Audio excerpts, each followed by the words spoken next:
Welcome back to Our Issues Milwaukee. I'm your host, Andrea Williams. Our focus this morning has been on the arts, which refers to the theory and physical expression of creativity found in human cultures and societies. September 15th through October 15th marks National Hispanic Heritage Month, when people recognize the contributions of Hispanic and Latino Americans to the country's history, heritage, and culture. It was signed into law by President Lyndon Johnson in 1968.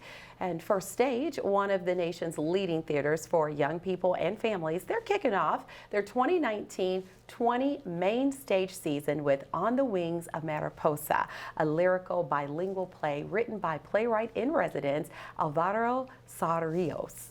Here to tell us more about the production is the director, Karen Estrada. Hi, Karen. Hello. You were nodding your head like you got it right. Yes, so thank you so much for coming by today. On the Wings of Mariposa runs October 18th through November 10th, so people have time to get it on their calendars and definitely make sure they see this. It's at the Marcus Center's Todd Ware Theater. Tell us more about it. Well, this play is absolutely lovely, and it is full of community involvement, which is wonderful because, well, we'll get there. So it's based on a play called Ghost Wings by Barbara Josie, a Cedarburg-based children's book author, which is a simple little story about a little girl whose grandmother has passed away, and her grandmother they live in Michoacan, Mexico, where the monarch butterflies overwinter on their long journey, on their migration. And the Mariposa. Yeah, okay. Her grandmother used to take her to this magic circle where the butterflies rest, and when she dies, she dies in spring when the butterflies leave, and so she finds peace and comfort by mourning with her family, and also by celebrating the Day of the Dead. And so Alvaro, he wrote the play based on the book, and it follows that similar path of the little girl who is grieving, finding comfort in the rituals of the Day of the Dead and the love and storytelling of her community. Wow. They keep her memories fresh. That's pretty awesome, especially when you think about First Stage and everything that you bring to the table for families.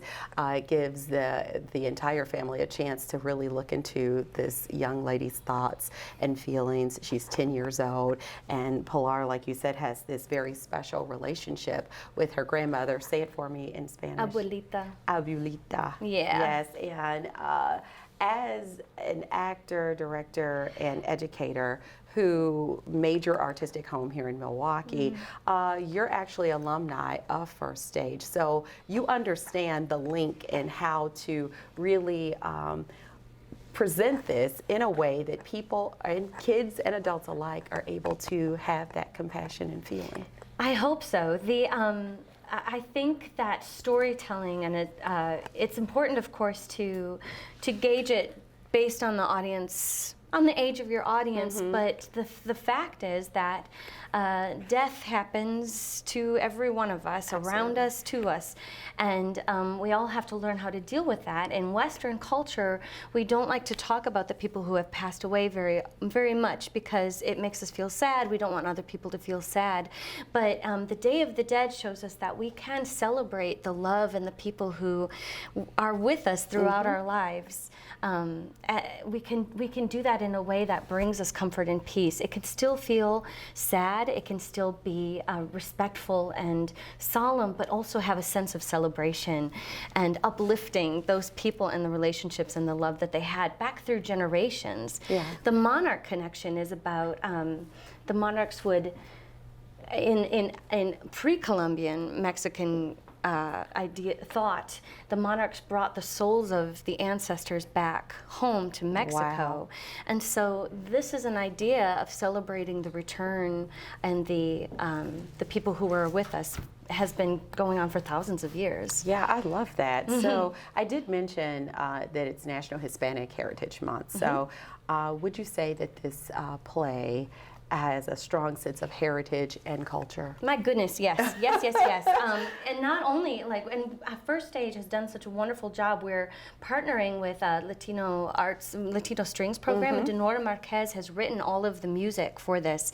And then the kids who are part of that ensemble, they have recorded it. So the music in the play was written by a local woman and it has been recorded by local kids, and then it is being performed by local kids in the community. I love it. So I would like for you to take a moment and kind of just talk about the heritage and the culture and how you relate to growing up and embracing everything that you represent. Oh, well, thank you for that opportunity. I'm afraid I didn't actually grow up with Day of the Dead as part of my particular culture. My grandfather was from Mexico, but he came up into the States at a time when it was less, people were,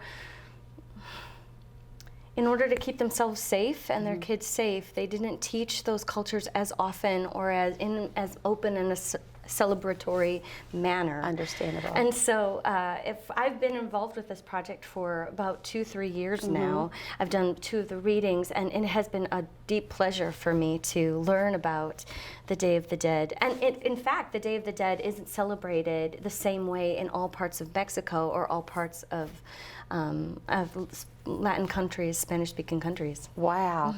Well, thank you for sharing that. And I did want to mention there are a number of special events surrounding On the Wings of Mariposa. Tech Talks, Sunday, October 27th and November 3rd. So after the show, you can learn about the behind-the-scenes magic with extended talk back with the creative team. And I always like to remind the viewers that you guys do that sensory-friendly performance. That's on November 9th, right? Absolutely. All those things are great. And October 22nd, Pay What You Choose Day. Indeed. That's really important. So when people come and it's Pay What You Choose, that means they can just pay what they're able to pay and come enjoy the theater. Yes, yes. Theater should be accessible to everybody. Absolutely. Anything else as we wrap up? No. Thank you so much for talking to me. Oh, I thank hope you. people come and enjoy this wonderful, beautiful play. It's another one I'm looking forward to seeing. That's why I had them all here today. Karen Estrada, she's the director of On the Wings of Mariposa, showing at the First Stage October 16th through November 10th. And for more information on anything we've discussed, you can visit firststage.org or call 414-267-2961. That's going to do it for today's show. I'm your host, Andrea Williams, as always. Thank you for watching, and I hope you join us again next week as we take another look at Our Issues Milwaukee. Have a great day.